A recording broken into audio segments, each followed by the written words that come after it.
नमस्कार प्रिय साथियों, वेलकम टू एग्जाम वॉर। तो कल आपने देखा ही होगा एमपी टेट वर्ग 3 का रिजल्ट आने के कुछ समय ही बाद लिंक को क्लोज कर दिया गया। हालांकि अब रिजल्ट की लिंक को फिर से ओपन कर दिया गया है। तो क्या कारण था लिंक बंद करने का और इस पर पीईबी की क्या सफाई है, आइए देखते हैं। तो देखिए यहाँ पर पीईबी का एक अपडेट है। तो व्यापम ने एमपी टेट परीक्षा की आंसर शीट जारी करने के 4.5 घंटे बाद ही हटाई और सोशल मीडिया पर दी सफाई। तो प्रोफेशनल एग्जामिनेशन बोर्ड यानी कि पीईबी के द्वारा कराई गई मध्य प्रदेश प्राथमिक शिक्षक पात्रता परीक्षा यानी कि एमपी टेट में गड़बड़ी का मामला पकड़ता ही जा रहा है और पेपर के स्क्रीनशॉट वायरल होने के बाद अब पीईबी ने वेबसाइट से आंसर शीट हटा दी है। हालांकि अब उन्होंने फिर से डाल दी है। जो 25 मार्च को परीक्षा हुई थी तो उसके स्क्रीनशॉट आपने देखा होगा काफ़ी वायरल हुए थे। तो इसी मामले में CMKOST लक्ष्मण सिंह मरकाम की शिकायत पर कांग्रेस नेता के मिश्रा और व्यापम कांड के व्हिसल ब्लोअर आनंद राय के खिलाफ एफआईआर दर्ज करा दी गई है। और पेपर के दौरान कंप्यूटर की स्क्रीन के फोटो वायरल होने के बाद प्रदेश भर के छात्रों ने भोपाल में व्यापम के खिलाफ काफी प्रदर्शन किया था 28 मार्च को। ये देखिए, ये पीईबी का एक ट्वीट है जिसमें ट्वीट करके उन्होंने क्या कहा है, आइए देखते हैं। तो मंगलवार रात 8:05 पर पीईबी की तरफ से सोशल मीडिया पर सफाई दी गई है। पीईबी ने ट्विटर पर लिखा है कि प्राथमिक शाला शिक्षक पात्रता परीक्षा 2020 के संबंध में एक अभ्यर्थी के स्क्रीन फोटो के वायरल होने की शिकायत मिली है और पीईबी के द्वारा इस शिकायत के निराकरण के लिए विशेषज्ञ एजेंसी को पत्र लिखकर आगामी निर्णय के लिए विस्तृत रिपोर्ट मांगी गई है। रिपोर्ट मिलने के बाद पीईबी के द्वारा फैसला लिया जाएगा और पीईबी सभी उम्मीदवारों को आश्वस्त करता है कि परीक्षा की शुचिता और पारदर्शिता के लिए पीईबी प्रतिबद्ध है। तो ये सफाई दी गई है पीईबी के द्वारा। अब इस पर आपकी क्या राय है, आप उसको बता सकते हैं। और वहीं पर शिक्षा मंत्री ने भी यहाँ पर एक सफाई दी है। उन्होंने कहा है कि निरस्त नहीं हुई प्राथमिक शिक्षक पात्रता परीक्षा।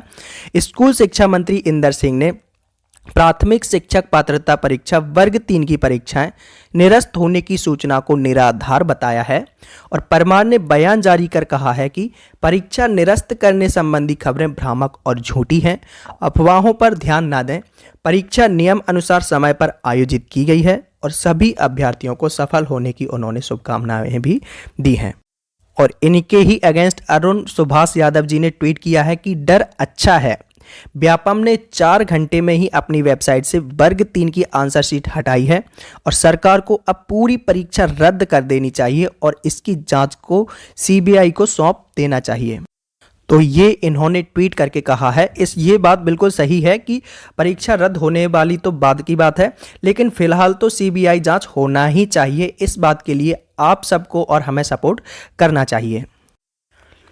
और वहीं हमारे गृह मंत्री नरोत्तम मिश्रा जी ने पुलिस आरक्षक भर्ती परीक्षा के जांच के आदेश दिए और मैप आईटी को जिम्मा दिया है इसकी जांच के लिए। तो गृह मंत्री नरोत्तम मिश्रा जी ने मंगलवार को पुलिस आरक्षक भर्ती परीक्षा के जांच के आदेश जारी किए हैं। जांच मैप आईटी आरक्षक भर्ती में सामने आई गड़बड़ी को लेकर कैंडिडेट्स ने गृह मंत्री से मुलाकात की थी। तो कैंडिडेट्स ने भर्ती परीक्षा में गड़बड़ी के आरोप लगाए हैं और इसके बाद गृह मंत्री ने जांच के आदेश भी दिए हैं। तो गृह मंत्री ने कहा है कि रिजल्ट सिर्फ एक बार ही आया है, वो बहुत ही स्पष्ट है, ये इनका कहना है। यदि किसी ने कूट रचना की है या वह कूट रचित है तो हमें आकर बताए। इस विषय में पीईबी के बड़े अधिकारी से बात की जाएगी और इसके बाद जांच के आदेश दिए गए हैं।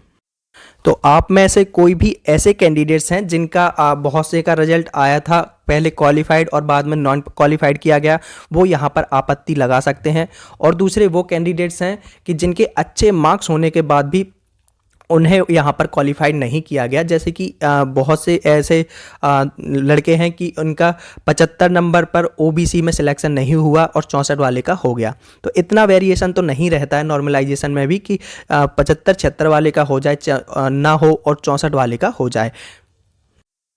तो आप में से किसी के साथ भी अगर ऐसा हुआ है तो बेधड़क आप उसकी शिकायत कर सकते हैं। तो ये मामला काफ़ी बड़ा हो चुका है। तो हम एकजुट होकर अब अपने हक के लिए एक्शन हमें लेना जरूरी है। Exam war always with you. Thank you for watching video.